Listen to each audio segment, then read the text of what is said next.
Hello friends, કેમ છો? બધા મજામાં ને? તો આજે આપણે છે ને ગુલાબજાંબુ બનાવવાના છે. અત્યારે ઠંડી જેવું વાતાવરણ છે તો ગરમ ગરમ ગુલાબજાંબુ ખાવાની મજા આવે છે. તો હું આજે આ ગિફ્ટ્સના પેકેટ MTRનું મેં લીધું છે. એમાંથી હું આજે તમને ગુલાબજાંબુ બનાવવા બતાવવાની છું. એટલે આજે આપણે ગુલાબજાંબુ બનાવવાના છીએ જે ગરમા ગરમ ખાવાની મજા પડે છે. તો ચાલો આપણે રેસીપી ચાલુ કરીએ. ફ્રેન્ડ્સ, તો મેં છે ને 500 ગ્રામનું મારું પેકિંગ છે ને, તો એના માટે હું આ 1.5 કપ જેટલી ખાંડ લઈ લઉં છું.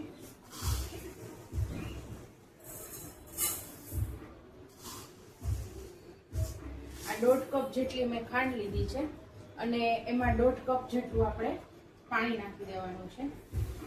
ખાંડ અને પાણીનું પ્રમાણ આપણે સરખું રાખવાનું છે અને આપણે એની ચાસણી બનાવી લેશું. પહેલા આપણે ચાસણી બનાવીને રાખી દેવાની છે.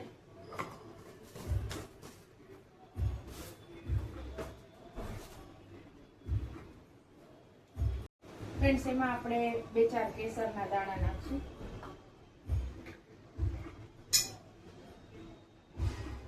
4-5 કેસરના દાણા નાખશું જેથી એનો કલર ચેન્જ થઈ જશે, સરસ સ્મેલ આવશે.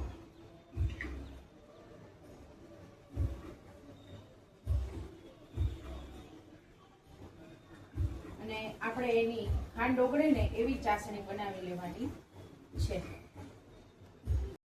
તો ફ્રેન્ડ્સ, આપણી ચાસણી આ બાજુ થાય છે. એને આપણે ચાસણી એકતારી નથી કરવાની, એનાથી પણ ઓછી કરવાની. હવે આપણે આ પેકેટને ખોલી લઈએ અને લોટને આપણે બાંધી લઈશું. આપણે લોટ બધો દૂધથી જ બાંધવાનો છે.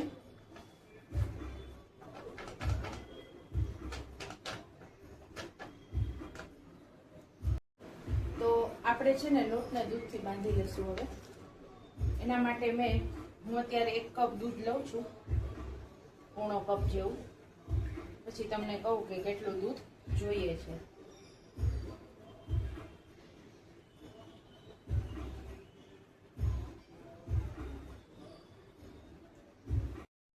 ફ્રેન્ડ્સ, તો આપણી ચાસણી આ બાજુ થઈ ગઈ છે એકદમ સરસ. આપણે એને બહુ ચાસણી જેવી નથી બનાવવાની, ખાલી ચીકાશ આવે ને એવી જ બનાવવાની છે. આ મડો ને તો ચીકણી લાગવી જોઈએ એવી જ બનાવવાની છે. તો આપણી ચાસણી હવે થઈ ગઈ છે અને આપણે આ લોટ છે ને એમાં 1.5 કપ થી ઉપર જરા 1.25 કપ જેવું મેં દૂધ લીધું છે. એટલું વપરાણું છે, આટલું વધ્યું છે. આમાં રેસીપીમાં એમ આ લોકો પેકેટમાં એવું લખે છે કે તમે પાણીમાં પણ કરી શકો છો. તો મેં ખાલી દૂધ જ લીધું છે. તમે લોકો ખાલી દૂધ પાણી મિક્સે લઈ શકો છો કે પૂર્ણ દૂધ ને પાણી એવી રીતે લઈ શકો છો. તમને જેમ અનુકૂળ આવે એવી રીતે લેવાય છે. આમાં મેં તો બધું દૂધ જ લીધું છે. હવે આને છે ને ફ્રેન્ડ્સ, આપણે 5 મિનિટ માટે રેસ્ટ કરવાનો છે. તો 5 મિનિટ આપણે આને રાખી દઈશું. આમના ફ્રેન્ડ્સ, તો આપણા લોટ અત્યારે સેટ થાય છે. ત્યાં સુધીમાં હું ઘી ગરમ કરવા મૂકી દઉં છું. આપણે દેશી ઘીમાં જ જાંબુને તળવાના છે એટલે આપણે ઘી લઈ લઈશું. ઘીને ગરમ કરવા મેં મૂકી દીધું છે.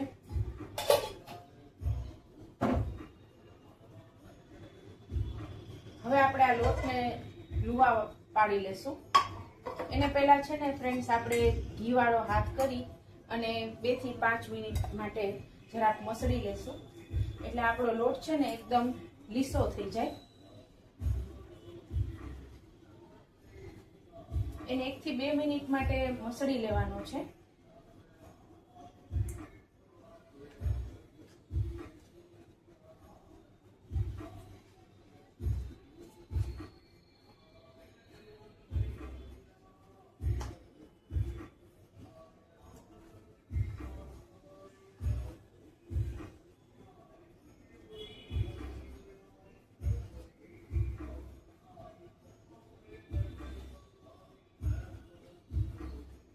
પછી આપણે છે ને ફ્રેન્ડ્સ, ઘી વાળો હાથ કરીને ચેક કરી લેવાનું કે આના રોલ ગોળ એકદમ સરસ ક્રેક વગરના બને છે કે નહીં. એ ખાસ ચેક કરવાનું છે. ગુલાબજાંબુમાં ક્રેક ન રહેવી જોઈએ, એકદમ લીસા બનવા જોઈએ ગુલાબજાંબુ.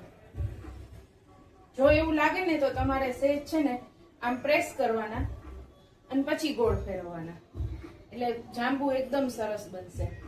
હજી આપણે આની સાઈઝ થોડીક નાની કરશું કારણ કે આ ફૂલતા બહુ હોય છે એટલા માટે. હવે આપણે એને આવી રીતે કરીને રાખી દેશું.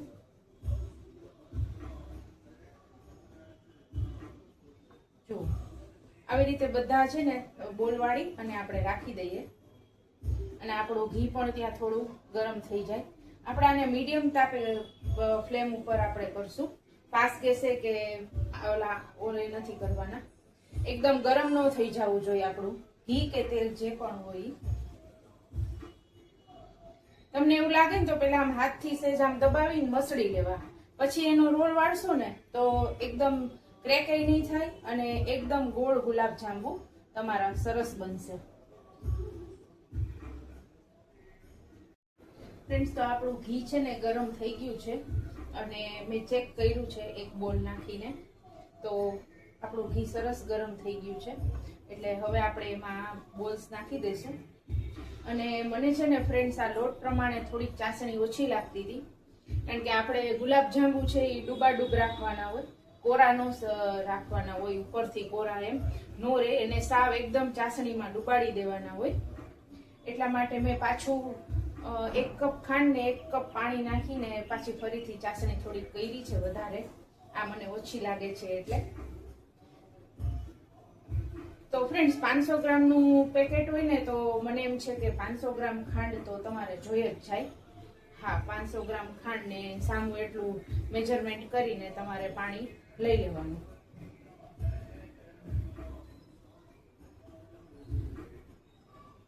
હવે આપણે આ બધા બોલને તળવા માટે નાખી દઈશું. ધીમા ગેસે એકદમ તળવાના છે.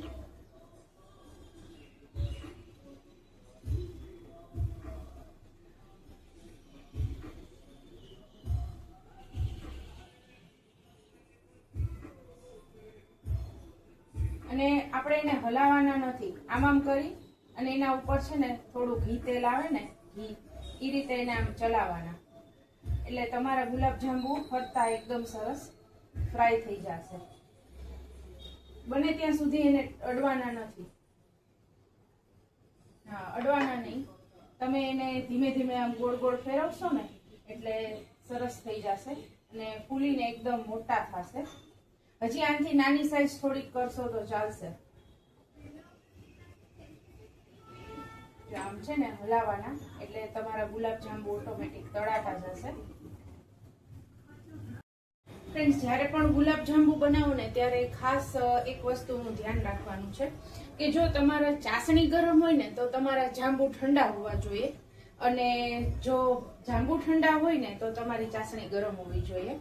ક્યારેય બે વસ્તુ ગરમ કે બે વસ્તુ ઠંડી ન હોવી જોઈએ. એ વસ્તુનું ગુલાબજાંબુ બનાવતી વખતે ખાસ ધ્યાન રાખવાનું છે.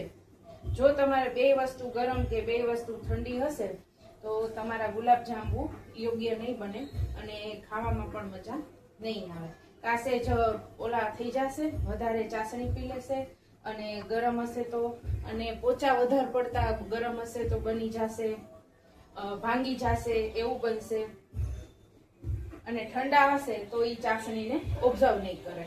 એટલા માટે ગુલાબજાંબુ બનાવતી વખતે એ વસ્તુનું ખાસ ધ્યાન રાખવું જરૂરી છે.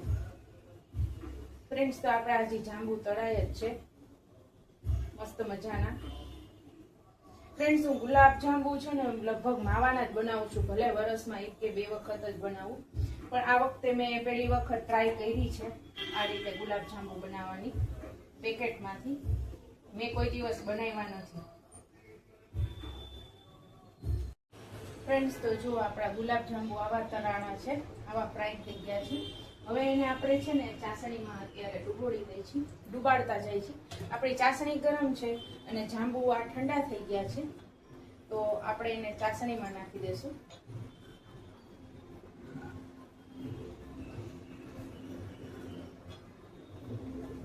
એટલે સાવ ઠંડા નહીં થયા હોય આપણા જાંબુ છે એ, પણ એકદમ ગરમ ગરમ સીધા લોયામાંથી કાઢીને તમારે સીધા ચાસણીમાં નથી નાખવાના. જો ચાસણી ગરમ હોય તો.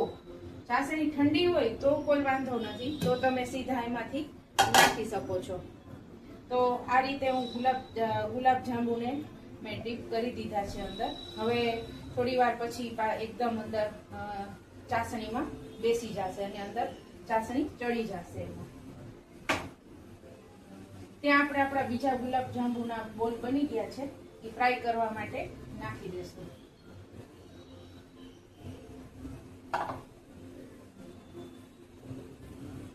ફ્રેન્ડ્સ, આપણે ગેસ ધીમો રાખવાનો છે અને આપણું ઘી કે તેલ છે એ એકદમ ગરમ ન હોય એનું ખાસ ધ્યાન રાખવાનું છે. અને આપણે એને ધીમે ધીમે તળવાના છે. આવી રીતે જરા જરા આમ હલાવતા જવાના, એટલે તમારા જાંબુ એકદમ સરસ ફ્રાય થઈ જશે.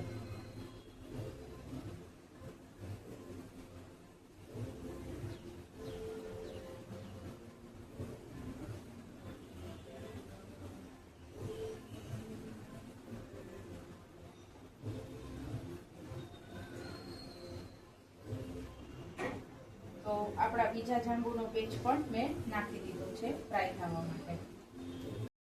જુઓ ફ્રેન્ડ્સ, તો આપણા મસ્ત મજાના ગુલાબ જાંબુ રેડી છે. આજે ફ્રેન્ડશિપ ડે છે, તો બધાને મારે હેપી ફ્રેન્ડશિપ ડે.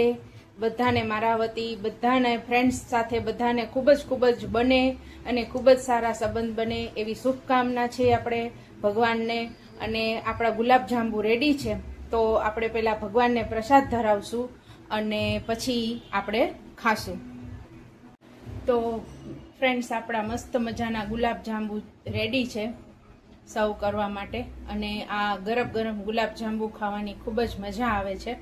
તો પહેલાં આપણે ભગવાનને પ્રસાદ ધરાવશું અને પછી આપણે ગરમ ગરમ ગુલાબ જાંબુ ખાશું. તો તમને મારો આ વિડીયો કેવો લાગ્યો એના માટે મને કોમેન્ટ કરજો અને મારી ચેનલને વધારે ને વધારે સબસ્ક્રાઈબ કરજો, શેર કરજો. Thank you.